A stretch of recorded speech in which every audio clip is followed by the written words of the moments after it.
नमस्कार। आज की इस उथल-पुथल भरी दुनिया में जहां इकोनॉमी का कुछ पता नहीं, निवेश कहाँ किया जाए, क्या पुराने नियम अब भी काम करते हैं? आज हम एक ऐसे इन्वेस्टमेंट नजरिए को समझने वाले हैं जो आम सोच को सीधी चुनौती देता है।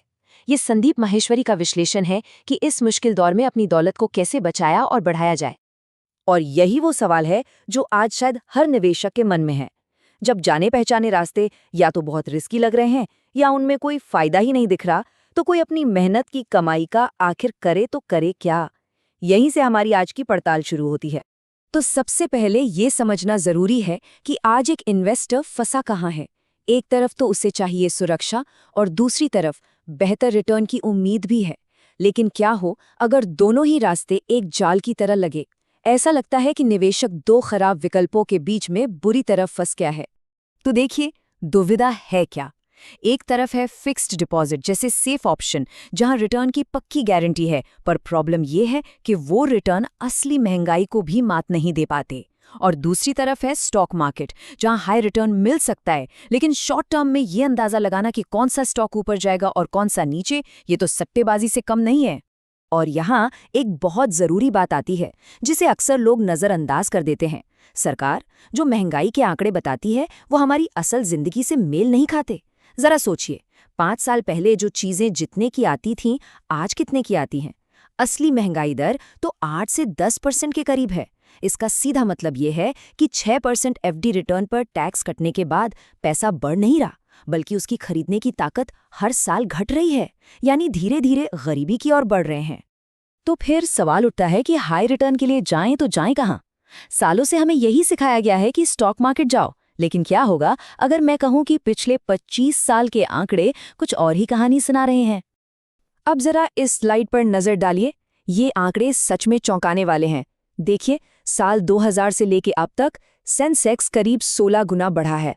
सुनने में काफी अच्छा लगता है ना?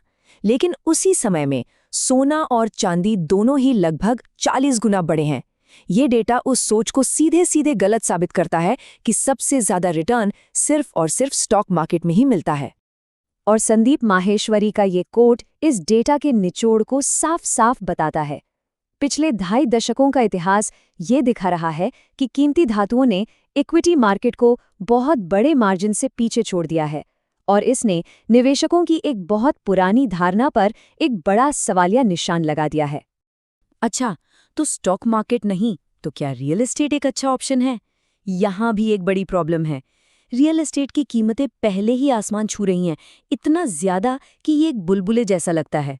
दाम इतने बढ़ चुके हैं कि एक आम आदमी के लिए घर खरीदना लगभग नामुमकिन हो गया है। ऐसे में आज की कीमतों पर निवेश करना बहुत ही ज्यादा जोखिम भरा हो सकता है। तो अगर शॉर्ट टर्म में अंदाजा लगाना जुआ है और पुराने रास्ते भी काम नहीं कर रहे, तो फिर रास्ता क्या है? जवाब है, सोचने का तरीका बदलना होगा। कुछ दिनों या महीनों के उतार चढ़ाव का अनुमान लगाने के बजाय हमें उन लंबे चक्रों को देखना होगा जिनका अनुमान लगाना कहीं ज्यादा आसान है। देखिए, भविष्य को समझने का सबसे अच्छा तरीका है कि हम इतिहास को देखें। द फोर्थ टर्निंग जैसी किताबें बताती हैं कि इतिहास 80 से 100 साल के चक्रों में चलता है। हर चक्र में संकट का दौर आता है और फिर एक नई व्यवस्था बनती है। हम अभी एक ऐसे ही चक्र के अंत में हैं, जहां दुनिया की मौजूदा आर्थिक व्यवस्था एक बहुत बड़े बदलाव के कगार पर खड़ी है। इन बड़े पैटर्न को समझकर लॉन्ग टर्म में क्या हो सकता है, इसका अंदाजा लगाना ज्यादा आसान है। तो चलिए इस लॉन्ग टर्म सोच को आज के मौकों पर लगाकर देखते हैं। एआई आज की सबसे बड़ी टेक्नोलॉजी है, इसमें कोई शक नहीं। लेकिन इसमें असली इन्वेस्टमेंट का मौका कहाँ छुपा है, इसको समझने के लिए एक बहुत ही दिलचस्प मिसाल दी गई है। इसे ऐसे समझिए, पुराने जमाने में जब सोने की होड़ लगी थी, तो असली पैसा उन लोगों ने नहीं कमाया जो सोना खोद रहे थे, बल्कि उन लोगों ने कमाया जो सोना खोदने के लिए फावड़े बेच रहे थे। आज की एआई की दौड़ में एआई खुद सोना है और एनवीडिया जैसी कंपनियां फावड़े यानी चिप्स बेच रही हैं। लेकिन असली खेल यहां से शुरू होता है। सबसे बड़ी रुकावट चिप्स नहीं, बल्कि उन चिप्स को चलाने वाले डेटा सेंटर्स के लिए जरूरी बेहिसाब बिजली है। और उस बिजली के इंफ्रास्ट्रक्चर जैसे कि सोलर पैनल को बनाने के लिए तांबा और चांदी जैसे खनिजों की जरूरत पड़ती है। यही है असली छुपी हुई जरूरत। तो स्टॉक मार्केट नहीं, रियल एस्टेट नहीं, एआई में भी सीधी बेट नहीं। तो ये सारी बातें हमें एक बहुत ही खास नतीजे पर लाती हैं। ये तर्क हमें बताता है कि चांदी आज एक ऐसी अनोखी सिचुएशन में क्यों है जो पहले कभी नहीं थी।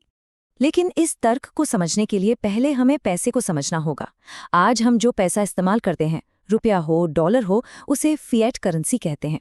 इसका मतलब है कि इसकी अपनी कोई कीमत नहीं है। इसकी कीमत सिर्फ सरकार के वादे और हमारे भरोसे पर टिकी है।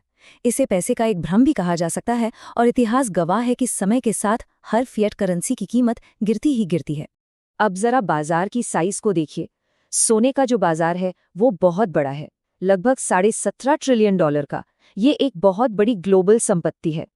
और अब इसकी तुलना में चांदी का बाजार देखिए, जो सिर्फ $80 बिलियन का है। मतलब ये सोने के बाजार के सामने कुछ भी नहीं है, एक बहुत ही छोटा सा हिस्सा। और यही सवाल इस पूरे तर्क की जान है। जरा सोचिए, जब बाजार में घबराहट फैलती है और खरबों डॉलर की दौलत एक सुरक्षित जगह ढूंढती है, तो क्या होगा अगर उसका एक छोटा सा हिस्सा भी इस नन्हे से चांदी के बाजार में घुसने की कोशिश करे? डिमांड और सप्लाई का एक ऐसा जबरदस्त असंतुलन पैदा होगा जिसकी हम कल्पना भी नहीं कर सकते। चांदी की सिचुएशन आज कई वजहों से बिल्कुल यूनिक है। पहली बात, ऐसा माना जाता है कि पिछले 50 सालों से इसकी कीमत को जानबूझकर दबा कर रखा गया है। लेकिन अब हर साल जितनी चांदी निकल रही है, उससे कहीं ज्यादा उसकी मांग है। क्यों? क्योंकि सोलर पैनल्स, इलेक्ट्रिक गाड़ियां, एआई और डिफेंस जैसे भविष्य के सभी बड़े उद्योगों में इसका इस्तेमाल तेजी से बढ़ रहा है। इसके महत्व को देखते हुए हाल ही में अमेरिका ने भी इसे एक क्रिटिकल मिनरल यानी एक बेहद जरूरी खनिज घोषित कर दिया है। ये सारी बातें मिलकर एक ऐसी स्थिति बना रही हैं जो पहले कभी नहीं देखी गई। तो ये सब हमें कहाँ लेकर जाता है? ये हमें पैसे के भविष्य के बारे में और जब एक असली संकट आता है तो पैसा कैसे बर्ताव करता है, इस बारे में सोचने पर मजबूर करता है। इतिहास हमें बार बार एक ही चीज सिखाता है। जब एक असली आर्थिक संकट आता है, जब लोगों का भरोसा स्टॉक, रियल एस्टेट और यहाँ तक कि सरकारी बॉन्ड जैसी कागजी चीजों से उठ जाता है, तो पैसा असली चीजों की तरफ भागता है। ये उन चीजों की तरफ भागता है जिन्हें हाथ में लिया जा सकता है और जिनका हजारों सालों से मूल्य रहा है। ये कोट पूरी बहस के सार को एक लाइन में बता देता है। ये हमारी पैसे की समझ को ही चुनौती देता है। तर्क ये है कि जिसे हम पैसा समझकर पकड़े हुए हैं वो सिर्फ एक भ्रम है, जबकि असली टिकाऊ मूल्य वाली संपत्ति हमारी नजरों से ओझल है। और हम इस विश्लेषण को इसी सोचने पर मजबूर करने वाले सवाल के साथ खत्म करते हैं। एक ऐसी दुनिया में जहां भरोसे पर टिकी हर संपत्ति पर सवाल उठ रहे हैं, किसी की अपनी दौलत और भविष्य के लिए आखिरी सुरक्षा कवच या कहिए असली बीमा क्या है, इस पर विचार करना बहुत जरूरी है।